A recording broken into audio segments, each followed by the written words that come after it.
कक्षा 10 सामाजिक विज्ञान इकाई 4 अर्थशास्त्र अध्याय 1 विकास के बारे में हम अध्ययन करेंगे। विकास विकास क्या है? विकास को हम ऐसी प्रक्रिया के रूप में समझ सकते हैं जिसमें प्रति व्यक्ति आय में वृद्धि होने के साथ साथ सामाजिक असमानता, निर्धनता और निरक्षरता में कमी होनी चाहिए। दूसरे शब्दों में जीवन के प्रत्येक क्षेत्र में मात्रात्मक एवं गुणात्मक सुधार होना चाहिए। ऐसी स्थिति में भिन्न भिन्न लोगों के लिए इसका अर्थ अलग अलग हो सकता है। जैसे एक व्यक्ति के लिए जो दशा विकास हो सकता है, दूसरे के लिए वह विकास ना हो। विकास के बारे में फ्लो चार्ट है।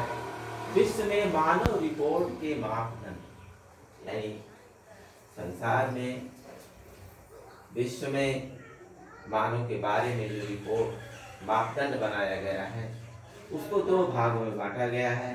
पहला, संयुक्त राष्ट्र संघ विकास कार्यक्रम के मापदंड, यानी संयुक्त राष्ट्र संघ द्वारा जो विकास का जो मापदंड बनाया गया है। दूसरा है विश्व बैंक के मापदंड, विश्व बैंक के द्वारा जो मापदंड बनाया गया है। संयुक्त राष्ट्र विकास कार्यक्रम के मापदंड के अंतर्गत प्रति व्यक्ति आय, साक्षरता दर, जीवन प्रत्याशा, शिशु मृत्यु दर, निवल उपस्थित अनुपात, ये 5 चीजें आती हैं। विश्व बैंक के मापदंड के अंतर्गत प्रति व्यक्ति आय के आधार पर देशों का वर्गीकरण किया गया है। विश्व बैंक ने प्रति व्यक्ति आय के आधार पर देशों का वर्गीकरण किया गया है। ये 2 भागों में बांटा गया है। पहला विकसित देश, दूसरा विकासशील देश एवं पिछड़े देश। विकसित देश के अंतर्गत वे देश जिनकी प्रति व्यक्ति आय $12,095 प्रति वर्ष हो, इस श्रेणी के अंतर्गत आते हैं।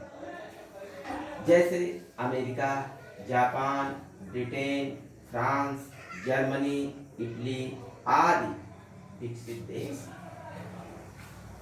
विकासशील देश एवं पिछड़े देशों में वे देश आते हैं जिनकी प्रति व्यक्ति आय $995 प्रति वर्ष या उससे भी कम हो, इस श्रेणी के अंतर्गत आते हैं। इसके अंतर्गत आने वाले देश भारत, नेपाल, इथियोपिया, बांग्लादेश, पाकिस्तान, भूटान आदि विभिन्न देश आते हैं। प्रति व्यक्ति आय क्या है? प्रति व्यक्ति आय किसी देश की कुल राष्ट्रीय आय को कुल जनसंख्या से भाग देने पर प्राप्त राशि को प्रति व्यक्ति आय कहते हैं। किसी देश की कुल राष्ट्रीय आय को कुल जनसंख्या से भाग देने पर प्राप्त आय प्रति व्यक्ति आय कहलाती है। साक्षरता दर क्या है? किसी देश में पढ़े लिखे लोगों की दर को साक्षरता दर कहते हैं, यानी कितने प्रतिशत लोग पढ़े लिखे हैं। जीवन प्रत्याशा, जीवन के प्रति आशा, अर्थात किसी देश में लोगों की औसत आयु जीवन प्रत्याशा कहलाती है। प्रत्याशा का मतलब है कि जीवन के प्रति आशा, अर्थात किसी देश में लोगों की औसत आयु जीवन प्रत्याशा कहलाती है। फिर आता है शिशु मृत्यु दर। प्रतिवर्ष प्रति 1000 जीवित बच्चों में से 1 वर्ष की आयु से पहले मृत्यु को प्राप्त बच्चों का अनुपात शिशु मृत्यु दर कहलाता है। यानी 1000 जीवित बच्चों पर इसका आंकड़ा होता है। मानव विकास, मानव विकास का अर्थ एक व्यक्ति का इस प्रकार से विकास किया जाए कि वह अपनी प्रतिभा के अनुसार सृजनात्मक जीवन बिता सके, उसे मानव विकास कहते हैं।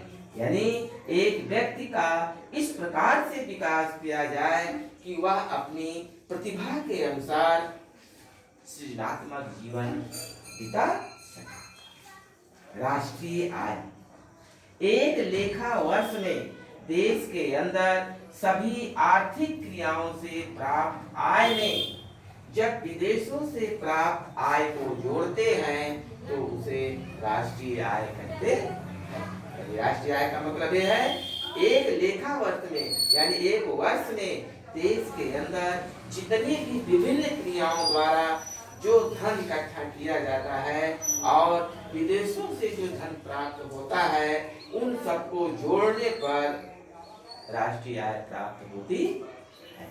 इसे हम राष्ट्रीय आय कहते हैं। ये विकास के बारे में